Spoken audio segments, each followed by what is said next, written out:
Bonjour mes chers amis, on va, Be'ezrat Hashem, ce matin terminer le chapitre 24. En effet, nous allons voir maintenant quels sont les derniers avertissements du roi Salomon concernant essentiellement, peut-être à part l'insensé, il y a un autre type de personne que le roi Salomon a en horreur et c'est le paresseux.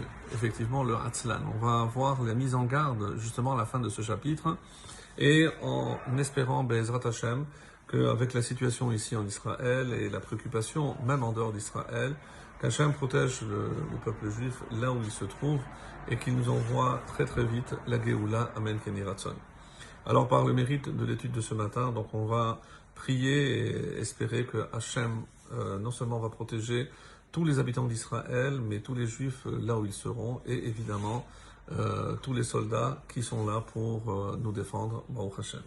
Alors, on est arrivé au verset Lamed, au verset 30, donc du 24e chapitre, et qui dit Al-Sede ish Atzel avarti. Je suis passé auprès d'un champ d'un paresseux. Donc, et comment on peut savoir que c'est le champ d'un paresseux? Je passe devant un champ, comment je peux deviner que son propriétaire est un paresseux? Ve'al kerem adam chasar lev. Et auprès de la vigne d'un homme chasar lev, sans cœur, privé de cœur.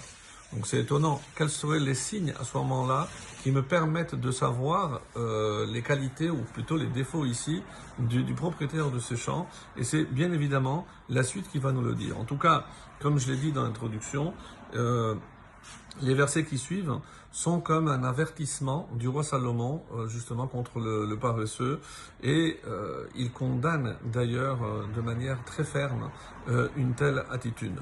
Rashi dit, pour sortir un petit peu donc du pshat, qu'est-ce que c'est Ish Hatzel?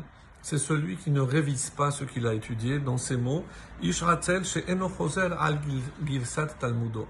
Celui qui ne révise pas ce qu'il a étudié, puisque finalement, malheureusement, et c'est comme s'il n'avait pas intégré.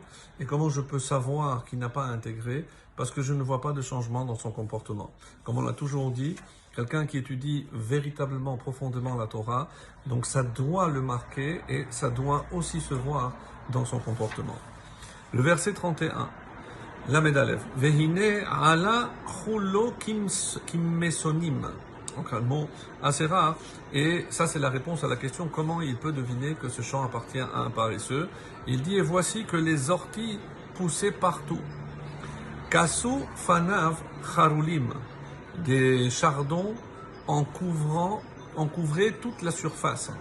Vegeder avanav neherasa, et son mur de pierre était écroulé. Donc, comment je pouvais savoir que le propriétaire est un paresseux? D'abord parce qu'il y a les ronces partout, c'est les orties et les chardons, comme on a dit, minécotim, disent les commentaires. Donc il s'agit ici de mauvaises herbes. Donc dès que les mauvaises herbes commencent à pousser, donc je dois tout de suite déraciner, m'attaquer à la racine pour éviter que, non, évidemment, ils vont envahir tout le champ et après plus rien ne poussera. Et donc malheureusement c'est ce qui se passe. Et c'est aussi comme vous pouvez l'imaginer dans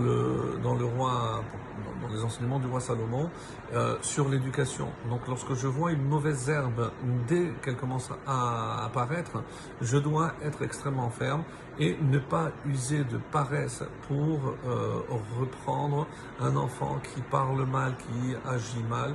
Donc c'est extrêmement important parce qu'une fois qu'après les mauvaises herbes sont assez importantes, elles vont envahir, elles vont tout couvrir et donc il faut faire attention à cela.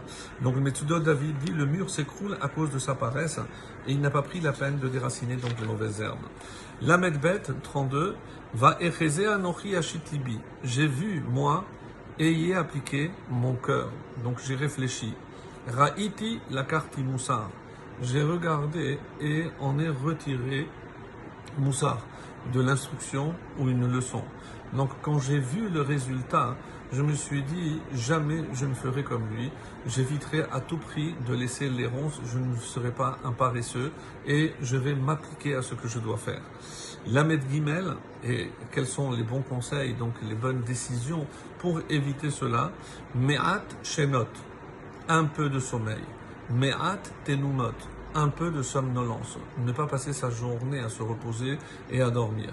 Me'at chibuk yadaim lishkav, et un peu croiser les bras en se couchant, comme les commentaires expliquent que comme on se couche, on met les bras pour se mettre en position, on va dire, d'endormissement. La médalet, on va mithalech reshecha. Et en rôdant, attention, quel est le danger? Et en rôdant viendra la pauvreté, ou marsorecha ke ishmagen, et ton indigence comme un homme armé. C'est-à-dire que il y a un danger, et forcément, si on ne prend pas les mesures lorsque ça s'impose, c'est-à-dire dès le début, eh ben, qu'est-ce qui nous guette? La pauvreté. La pauvreté dans le sens propre, puisque si je ne travaille pas mes terrains, je laisse tout aller à l'abandon, donc je n'aurai rien, mais aussi par rapport à la Torah, plus je vais m'impliquer, plus je vais posséder la connaissance de la Torah. Très très bonne journée à tous.